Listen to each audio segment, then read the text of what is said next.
2012, Year of Prophecy.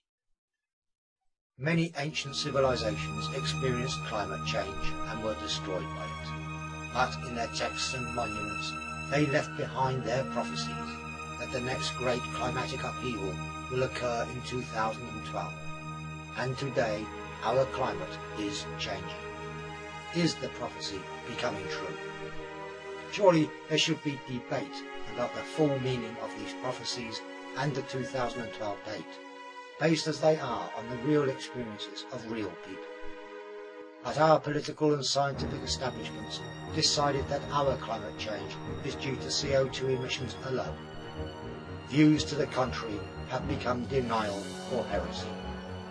Of course, the CO2 reductionists have hugely encouraged greener energy and other long overdue changes, but many scientists have challenged this CO2 consensus.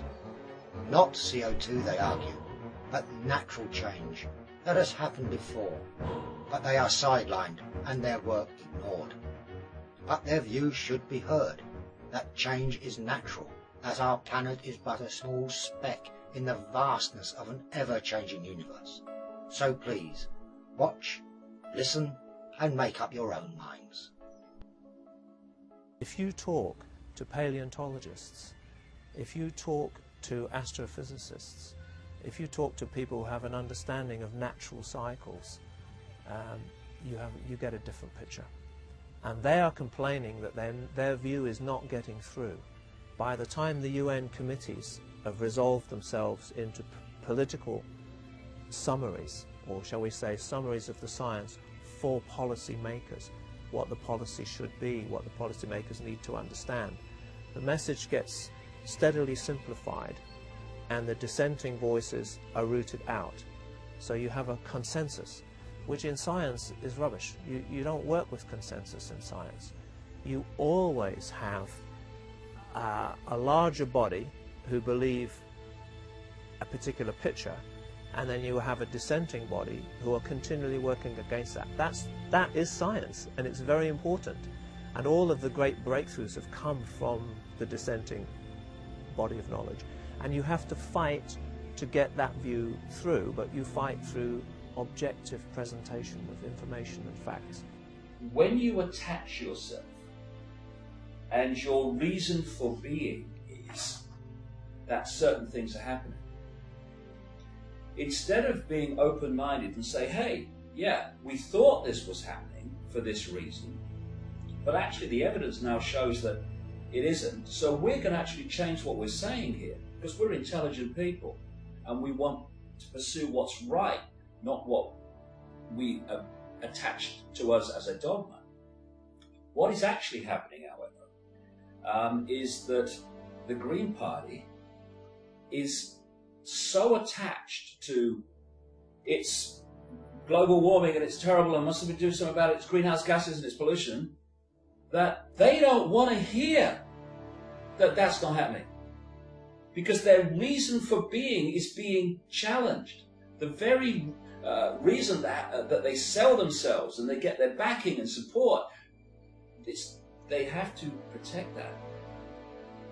Everything's a vibrational construct, the human body, everything. The situations, organizations are vibrational constructs. And there's this phenomenon they call sympathetic resonance, whereby if you have, say, 3 violins and you make the strings play to a certain note, a certain frequency, if you introduce another violin and just put it there and leave it, that violin will start to pick up the frequency from the other 3 and start to vibrate into the same, right? I've seen this happen in politics, and I've seen it happen so often. People go into politics, the political construct, which is the way it works. You call it a blueprint, if you like. This is politics.